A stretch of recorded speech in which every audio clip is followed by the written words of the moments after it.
In the opulent confines of the grand ballroom, chandeliers dripped crystal tears, casting prismatic light upon the elegantly clad throng. Beneath the orchestral cadence, a subtle tension lingered, a collision of destinies poised in fragile balance. Amidst the swirl of silk gowns and the rhythmic tap of patent shoes, her gaze, a tempestuous storm of sapphire, breached the distance. She stood statuesque, her posture betraying a composed facade while her eyes betrayed every flicker of intrigue. He, an enigmatic figure leaning against a marble pillar, observed the proceedings with an air of detached cynicism, his countenance a symphony of shadow and light. It was then, imperceptible to all but them, that their gazes intertwined, as if fate itself had woven an invisible thread, luminous and unbreakable. The room, a cacophony of jubilant banter and clinking goblets, seemed to fall away, leaving only the gravitational pull between two disparate souls. He moved, each stride deliberate, cutting a swath through the revelers, who, blissfully unaware, swirled around him like eddies around a steadfast rock. She inhaled sharply, a sudden reminder of the breath she'd been unconsciously holding, and dared not avert her gaze. Every step he took seemed etched with the weight of inevitability. When finally he reached her, the silence hung with electric anticipation. "You have the air of someone searching for something, or perhaps someone," he murmured, his baritone voice as rich as velvet yet edged with steel. Her lips, painted with a delicate shade of crimson, curved into a smile that hinted at both challenge and invitation. "And you," she countered, her voice a mellifluous melody tempered with iron resolve, "appear too comfortable in this sea of strangers. Are you often so nonchalantly detached?"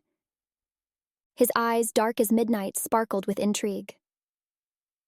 "Only when I find myself standing across from a paradox," he replied, offering his hand. She hesitated for a heartbeat, her pulse quickening. Then, with the barest tilt of her head, she accepted, fingers entwining in a touch that spoke volumes. The orchestra swelled, violins ascending to a crescendo as the dance began, not merely of steps and music, but of words, glances, and unspoken truths. Across the crowded room, beneath the splendor of glittering chandeliers, two souls converged, and the world held its breath. In that moment, destiny leaned in and whispered promises they could not yet comprehend. As they moved in perfect synchrony across the polished marble floor, the world outside their orbit receded into a blurred haze. Each step became an intricate stanza in the poem of their meeting, each turn and sway a silent stanza of longing and intrigue. The music, as if attuned to their dance, shifted to a languid, almost melancholic tempo, its rhythm underscoring the tension simmering just beneath their polished veneer. He led with an assured grace that bespoke experience, but there was an almost imperceptible vulnerability to the way his fingers pressed against hers, as though he feared she might vanish with the next turn. She felt it, and sensing the fragility hidden behind his mask, met his touch with a defiant strength of her own. Beneath her confidence lay a heart, bruised by disillusionment, its cracks stitched together with equal parts determination and wariness. "Do you often find yourself among masks and masquerades?" she asked, her words a subtle probe, an attempt to unearth the mystery that cloaked him like a finely tailored suit. His lips curved into a smile that failed to reach his eyes. "Perhaps I find comfort in knowing that masks are not always the deceitful ones." She arched a brow, the subtle motion betraying both amusement and skepticism. "An intriguing philosophy," she said. "But one must wonder what lies beneath such well-crafted facades." His eyes softened, a glimmer of something raw and unguarded flashing within their depths, before he quickly shuttered it away. "Perhaps that is a question better answered over something less ephemeral than a waltz." The music stilled, their dance ending with a final flourish that left them breathless and unwilling to let go. Applause erupted around them, unnoticed and unimportant. Time itself seemed malleable in the space between their joined hands. As the crowd pressed forward, filling the space they had momentarily stolen for themselves, He led her away from the suffocating throng, through gilded archways, and into the sanctuary of the quiet terrace beyond. Here, under a velvet sky strewn with scattered stars, the air was imbued with a palpable charge. Cool breezes danced with the scent of jasmine and night-blooming flowers, their fragrance heady and intoxicating. He released her hand, but neither moved to retreat. "There is a story," he began, his voice low, as if confessing a secret to the moon, "of a man who spent his life searching for the one thing he thought he'd lost forever. When he finally found it, he realized it had never truly belonged to him in the first place." She studied him, the lines of his face now touched by starlight and shadows. "Did he stop searching, then?" A wry smile twisted his lips. Perhaps he realized that it was not the possession, but the journey itself, that mattered. Her gaze lingered, searching for truths hidden beneath layers of polished civility and carefully guarded words. "And you? What is it you search for, here beneath the stars?" For a long moment he said nothing, the weight of countless unsaid words pressing down upon him. When he finally spoke, his voice was a hushed whisper. "Perhaps I search for someone willing to see beyond what I present. To see the man beneath the mask." She stepped closer, the distance between them now nothing more than an afterthought. "And if they do? What then?" He hesitated, the walls he had built around himself trembling beneath the intensity of her gaze. "Then," he said, almost reverently, "I hope they do not run." The silence stretched, taut and trembling, and then she spoke, her voice like a gentle breeze. "I have no intention of running." The admission hung in the air, delicate and powerful, binding them together in ways neither yet understood. Beneath the blanket of stars, two hearts, once wary and guarded, began to open. And for that fleeting moment, they stood unmasked, vulnerable, and gloriously alive. The terrace stretched out like a silent promise, offering refuge from the revelry within. They stood side by side, the stars above serving as quiet witnesses to the fragile, unspoken understanding that hung between them. A silence settled, not heavy with awkwardness but imbued with the anticipation of words yet to be spoken. He leaned against the marble balustrade, his eyes tracing constellations, searching for answers he wasn't sure he wanted to find. She broke the silence, her voice a soft murmur.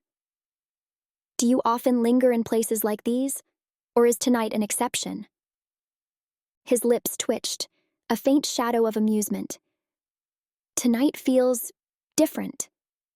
He paused as if weighing how much of his soul he dared reveal. "In truth, I'm not certain I belong anywhere."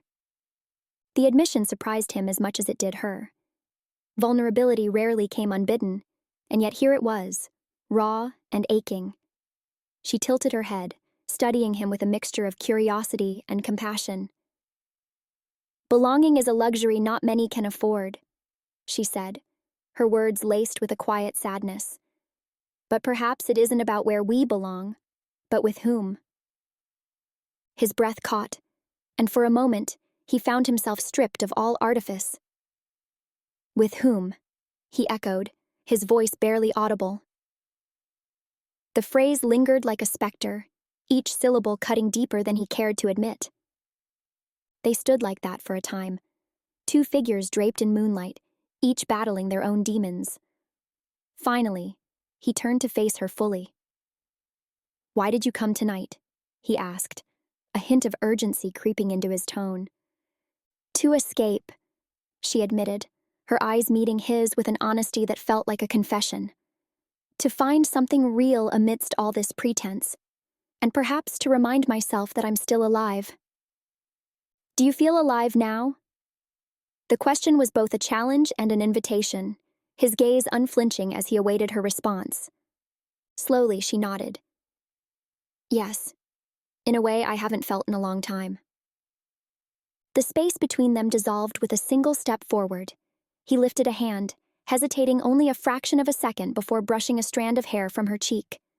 The touch was light, almost reverent, but it carried the weight of everything unsaid.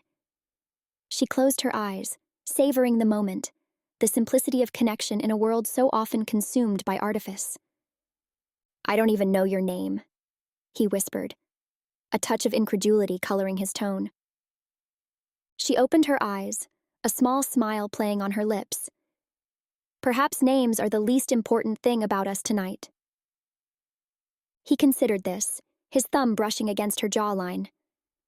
"Then tell me something that matters." She drew in a shaky breath. "I have spent too long hiding behind expectations, wearing masks to fit the roles others chose for me. I want to be seen, not as an idea or an obligation, but as a flawed, complicated person." Her voice faltered, but she pressed on. "I want to feel real." He studied her, the intensity of his gaze as piercing as a blade. "You are real," he said softly. "And you are seen." In that moment, the final wall between them crumbled. He closed the distance, capturing her lips in a kiss that spoke of desperation, longing, and the promise of more.